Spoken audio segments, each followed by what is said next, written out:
Hello and welcome to the Sana Psychological Podcast, your safe space for connection, healing, and growth. Each episode, our experienced clinicians and special guests will share strategies, stories, and resources to support your unique path to well-being. Because at Sana, your mental health matters. Hi, everyone. I'm Paige Abbott. Thank you for joining me on this episode of the Sana Psychological Podcast. In our last episode, we talked about the impact of alcohol, why we consume it, where some of our motivators are, and also the physiological and mood impact that alcohol can have on our system. In creating that episode, I was setting the stage for today's episode, which is about how come people reach that point where they're starting to think about changing their relationship with alcohol.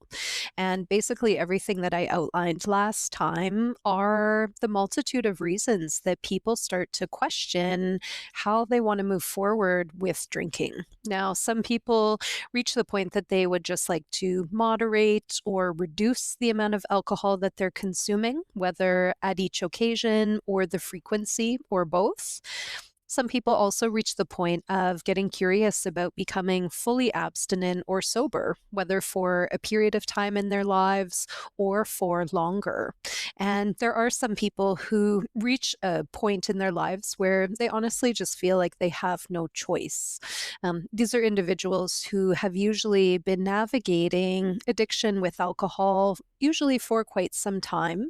And it's brought them to the point of recognizing that continuing to have alcohol in their life is just not a fit. And any amount of alcohol in their life is no longer going to be possible because anytime there's too much of a strong desire for more. Also, if people are starting to hit a point where there's just so many consequences that are unwelcome in their lives because of alcohol, these could be relationship consequences, health, mood, behavior, motivation, any of the above and more, that can also bring people to a point where they decide to change their relationship with alcohol and maybe stop completely. Wherever you're at, there's no right, there's no wrong, there's no single path that we need to choose in our actions. And the path that you may choose may be today's path, and that might change for the future. So it's okay to approach the change journey with flexibility and with not knowing where it's going to take you and what exactly is going to happen. I know for myself, I did come from a family where there has been addiction, and it was always in my mind that that might be a risk and a vulnerability for me. And in my own relationship with alcohol, I could feel it progressing. And actually, what stopped me from drinking completely was just after having a child, I just noticed a shift in my physiology. It made me really sleepy very quickly. I didn't feel good even after just a couple sips of any alcoholic beverage. And I thought, this just isn't worth it with the risk in my family, with just the risk that exists within myself. I just didn't want to keep risking it. So that was enough that I decided to step back from my relationship with alcohol. And I've not looked back. I've had no regrets. But that's not everybody's journey. Some people really do miss the elements of socialization, the taste, the experience. And so thinking about changing their relationship with alcohol can be really challenging.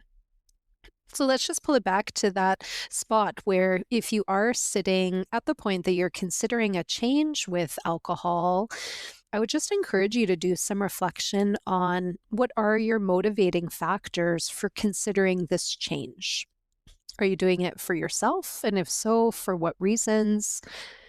Are you doing it for someone else? And if so, how important is that for you? What are they looking for? What impact is alcohol having in that particular relationship and on your life? Starting to look at the reality of how is alcohol supporting your life and your goals? How is alcohol hurting your life and your goals? If you didn't listen to last week's episode, you may want to pop into it. You may also want to do some additional reading and research on the impact of alcohol on our bodies. I find that for a lot of people, when they're just starting to think about potentially making a change, that awareness and educational piece can be an important stepping stone. Just uncovering more of the reality of how alcohol impacts us, how it impacts inflammation, digestion, our immune system, our weight, our skin, our rest, our mood.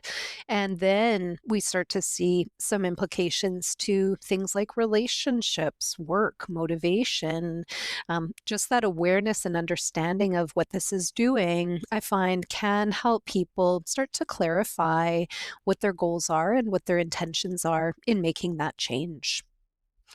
What are some of the biggest challenges that people encounter when they're even thinking about making a change to their relationship with alcohol? Well, some of the biggest ones that I've heard and observed over time, one is just the change in the social aspect. So, the consideration of needing to go to a social event and not drink, or hang out with people that you would normally drink with and be sober, go to a work event and not participate in cocktail time. All of these things can feel really big when you haven't done them before. Change is never easy. And so thinking about making a change to that social rhythm and that social cadence can feel really scary, really overwhelming, and even almost impossible for some people. So that can definitely be a huge consideration factor and a potential barrier when people are thinking about changing their relationship with alcohol. Another one is just the fear of what it's going to feel like and how am I going to cope?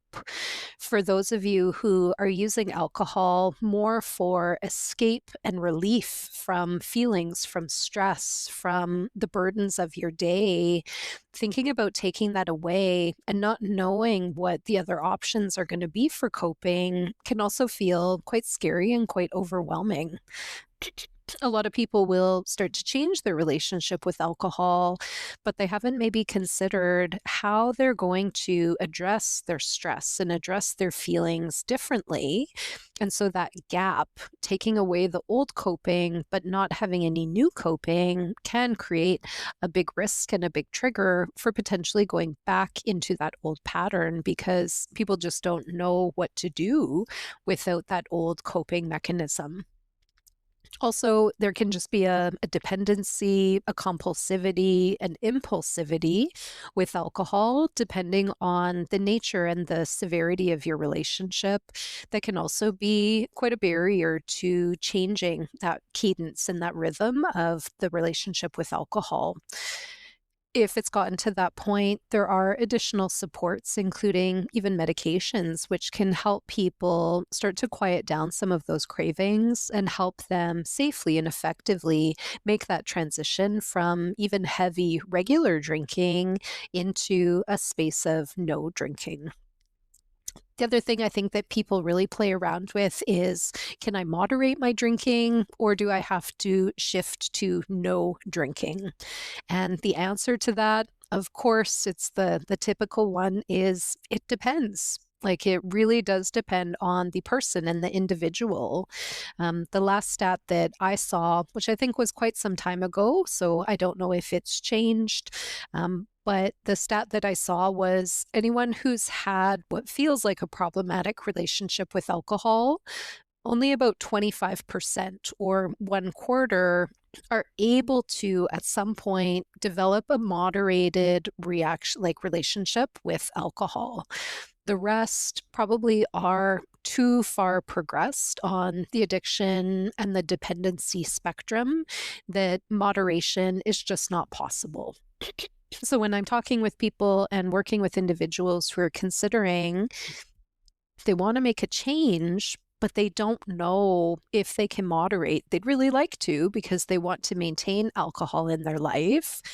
I always reflect this statistic to them. And even if it's a little bit off, I think there's accuracy based on experience and anecdotal evidence that not as many people as you would hope are able to successfully find that moderated relationship with alcohol.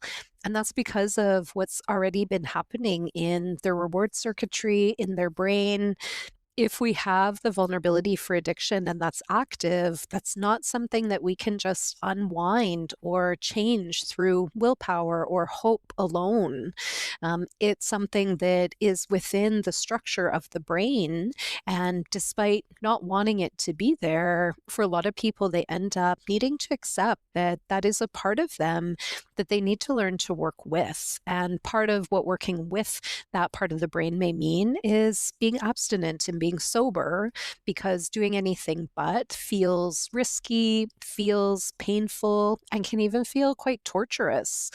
Because if someone has addiction and they're trying to develop a moderated relationship with any kind of substance or behavior, including alcohol, it's usually very fitful. It can maybe happen for a brief period of time, and then it escalates again. Then we're back to where you started. And that can be an extremely frustrating and disheartening process. And usually people have gone through that many, many, many, many times until they reach that point of clarity where they realize, if I just keep doing this goal of moderation, I'm just going to keep staying in that crazy cycle of torture. And so instead, I'm going to take myself out of that. And with none, cravings reduce, that dependency isn't there, and there's a quieting within so many parts of the self that just isn't possible to be there with this attempt towards moderation. So that's not the case for everybody who's listening. Not all of you have addiction involving alcohol, but if this is representative of your experience, that's something to pay attention to, because it may be a sign that continuing to try to strive for moderation with a substance like alcohol may end up being more frustrating and also more risky for you than it would be helpful. Once people have decided to try to experiment with periods of abstinence and sobriety, those same challenges that I'd mentioned before of the social piece, the emotional piece, and just the pure physiological piece become the main initial challenges that people need to really pay attention to and start navigating. So if you are at a point where you're considering a changed relationship with alcohol, or maybe you're already journeying into that, these would be the key areas to really start thinking about new coping and planning for. So, even to the level of with social encounters and events, starting to develop some plans and some scripts of, what are you going to say when someone offers you a drink? What are you going to say if someone asks you why you're not drinking? Going in with some ideas of how you want to communicate and what you want your messaging to be can feel empowering. It can take away some of the discomfort and some of the fear that can show up if you feel like you're put on the spot and hadn't thought about that ahead of time. Going in with alternative options that you yourself bring or know will be in the environment can also be helpful. Some people find just having a beverage in their hand is comforting, can reduce some of those cravings and temptation, and also allows them to feel more comfortable in that environment. Some people take temporary or even permanent breaks from certain types of environments and people if it just doesn't feel safe, comfortable, or possible to be in those environments or with those people if drinking is still continuing to happen. This is a difficult one for individuals because it's a loss, and making a change, even if it's for your betterment and for your health, can still come with some losses which are sad and painful. And I recognize that, and I hope that you will too. And be kind with yourself, be compassionate, understand that just because there's a harder part of the change process doesn't mean it's not worth it. It doesn't mean it's not worth continuing to strive for. It's just something that you'll have to build into your processing and your planning. Same thing on the emotional side, really starting to think about alternative ways of coping if you do turn to alcohol when dealing with stress or dealing with difficult emotions. This is something maybe some self-help work may be important to do. Professional therapy can help you develop some new skills and abilities for really looking at what are some of your emotional triggers and how can you navigate and deal with those differently so that when these feelings come, you don't feel like your only option is to go back to drinking. And as I said, if your drinking has progressed and you are at the point where there's some physical health signs of detox, so if there's seizures, if there's shaking, if there's illness when you're not consuming alcohol, I would encourage you to seek out medical support so that they can support you with this transition from a biological perspective and maybe also connect you to resources to help make that transition from an emotional perspective.